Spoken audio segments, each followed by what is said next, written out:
Hey folks, this is Bob again from Daily Enduring Truth, and I want to ask you a quick question. Have you prayed for your government officials today? Whatever party they're in, whatever state you're in, have you prayed for those government officials? The state, federal, local? Have you prayed for those who are opposing them in the elections that are coming up in just a few weeks? Excuse me. It's just so important to pray for our leaders, for those who might be our leaders, and most of all to pray for God to work in this land of ours. Because the truth of the matter is, while I do have strong political opinions and I do have beliefs about who the best people are for office, I know that God's in control. And he may not always agree with me, and I'll give him that right. And obviously, I'm kidding a bit there. But the truth of the matter is, God's in control. And we always need to remember that.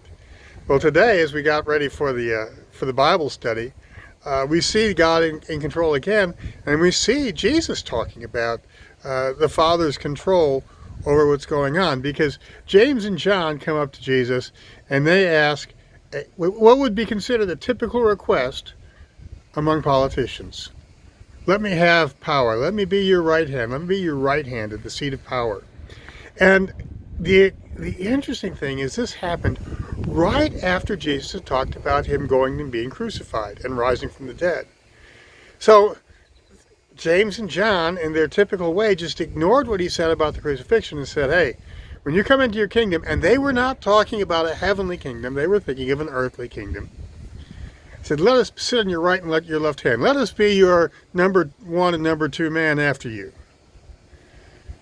And Jesus said, can you drink the cup I'm going to drink? Can you have the baptism I'm going to be baptized with? And he wasn't thinking of his water baptism. He wasn't thinking of the cup we see at the Last Supper. He was thinking about the cup of God's wrath that he prayed about in the Garden of Gethsemane. He was thinking about the baptism of fire that he would have as he died. And so it's important to realize they didn't know what they were asking for, but they were specific.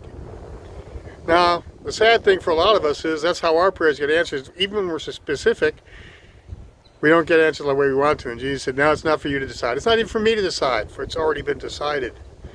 And that will happen when it happens. So it was a pretty interesting discussion, I think. Now, the other 10 were unhappy that these guys had asked for that. And why was that? Because they all wanted the same seats themselves. It was like, well, gee, why do you think you're asking for that when we think we deserve it more than you do? And so it was an interesting, probably a tense situation among the disciples, and all of them didn't understand the truth of what was really going to be happening, even though Jesus had just said it. And he made a point that was very important. He said, if you want to be great in God's kingdom, be a servant. Don't be like the Gentiles who try to impose power and lord it over others. And think about our political leaders and how they so often try to control things and lord their power over people and let the government take control over all things of our life. No, don't be like them. Instead, if you want greatness in God's kingdom, be a servant. And after Jesus said this, he exhibited it. Because they were walking through Jericho, and on their way out of Jericho, a guy by the name of Bartimaeus heard that Jesus was coming and started crying out to him. Now, Bartimaeus was a beggar. He was blind. Back in those days, people who were blind didn't have much hope for reasonable employment. And so one of their jobs was to beg. And you may say, well, that's terrible. He probably had one of those signs, we'll work for food. Yeah, but you know what? Back in those days, somebody begging actually did the Jews a favor, because one of the things they were supposed to do is give alms. We might consider something like that.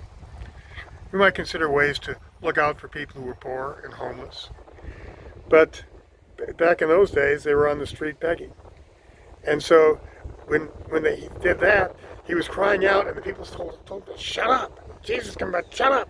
And he just cried out all the louder. He was persistent in his cry for Jesus, and Jesus heard him. And then Jesus asked a very important question. Same question he had asked James and John. I didn't mention this earlier, but what do you want? He said, I want to be healed. He was specific in his prayer request, and it was something Jesus answered in the affirmative. And Bartimaeus regained his sight. So, prayer is important. Pray for our officials. Pray for the person you want to win. But don't be afraid to realize that it's not always for us to decide. That God going to do what's best in a world that needs to know His love and His grace. And then you go out and be a servant to all, showing God's grace to a world that needs the love and grace of Jesus Christ. Y'all have a great day.